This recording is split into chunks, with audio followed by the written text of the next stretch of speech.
Kompiuterinės įrangos inžinieriaus darbo pobūdį lemia pasirinkta specializacija. Programinės įrangos priežiūros, kompiuterių techninės įrangos priežiūros ir tinklų administravimo. Kompiuterinės įrangos inžinieriai surenka, atnaujina, paruošia vartotojų kompiuterius, atlieka kompiuterinę diagnostiką, įdiegia ir prižiūri programinę įrangą. Įrengia kompiuterių tinklus, atlieka jų diagnostiką ir šalina darbo sutrikimus. Gali dirbti specializuotose kompiuterių įrangos priežiūros įmonėse, organizacijose, kurių darbe naudojami kompiuteriai, taip pat gali kurti savo verslą. Aš Tomas, mano 16 metų. Labiausiai patinka anglų, muzikos ir teatro pamokos. Groju fortepijonu ir fleitą. Norėčiau būti kompozitoriumi ir sukurti lietuvišką roko operą apie Vytautą Didįjį. Esu Eglė, man 17 metų. Patinka mokytis menų, fotografijos ir kalbų. Laisvalaikiu lankau pramoginius ir lietuvių liaudies šokius. Planuoju pasirinkti interaktyvios grafikos dizainerio profesiją ir kurti reklamas. Esu Žygis, man yra 16 metų. Man įdomiausias istorijos, biologijos ir kūno kultūros pamokos. Laisvalaikiu vaikštau sporto salę ir lankau Tailando bokso treniruotes. Svajojau tapti generolu, todėl stosiu Lietuvos karo akademiją.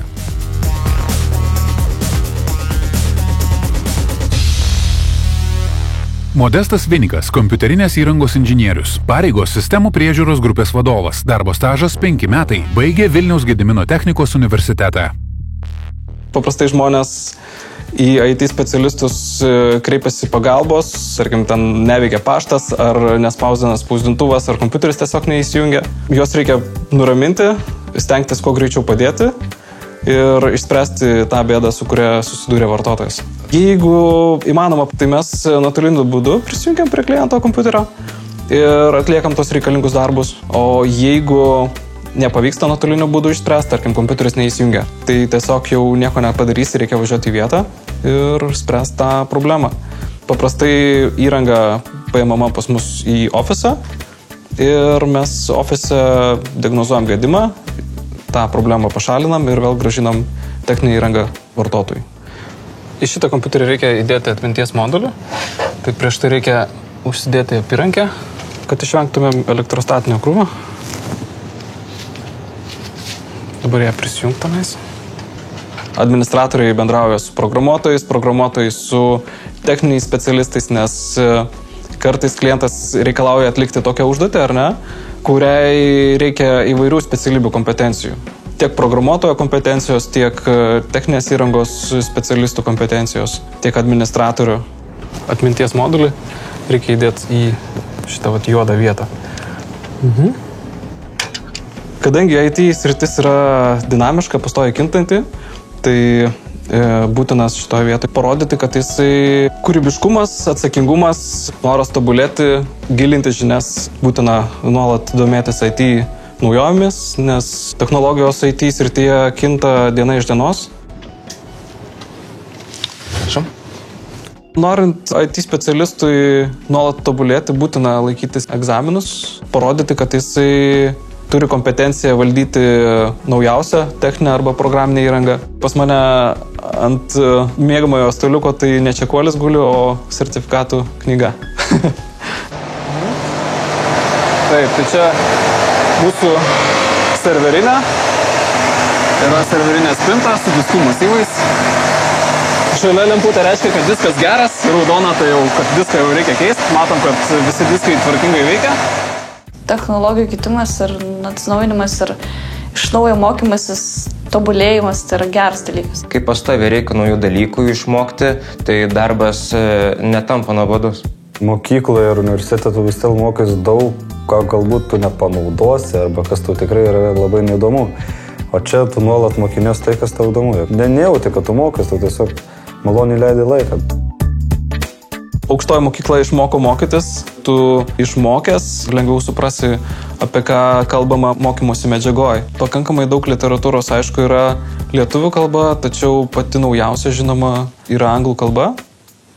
Tai anglų kalba šitoje vietoje, pagrindinė galima sakyti. Laiky klaidą.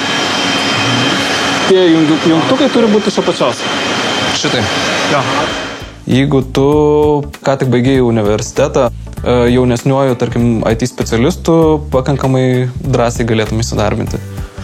Ir tuo metu, bedirbdamas, galėtum mokintis, gilinti savo žinias ir įrodyti, kad tau tas dalykas ne tik tinka, bet ir patinka. Kaip įsivaizdavau tas inžinierius, tai galvojau, kad bus susikūprinę, ilgais plaukais, rebaluoti, dideliu pilvu, tamsoje, bet šiandien tie stereotipai buvo visiškai sulaužyti.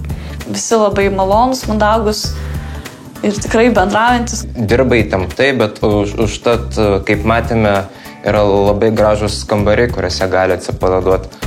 Vyrauja visokie stereotipai, kad programeriai yra su ilgais plaukais, susikūprinę ir palenkę į priekį ir jie netgi, jeigu nesėdė prie kompiuterių, jie daro taip. Yra ir normalių IT-šnikų, kurie tikrai nėra ir palenkę į priekį ir su kuprele.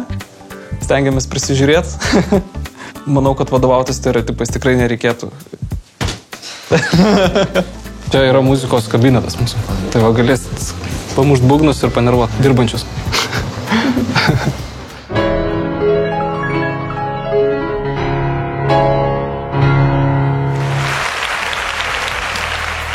Mano darbe veža tai, kad nuolat atsiranda kažkokios naujovės, darbas pakankamai dinamiškas, įdomu dirbti su naujausia tiek techninė, tiek programinė įranga ir išmokti ją valdyti.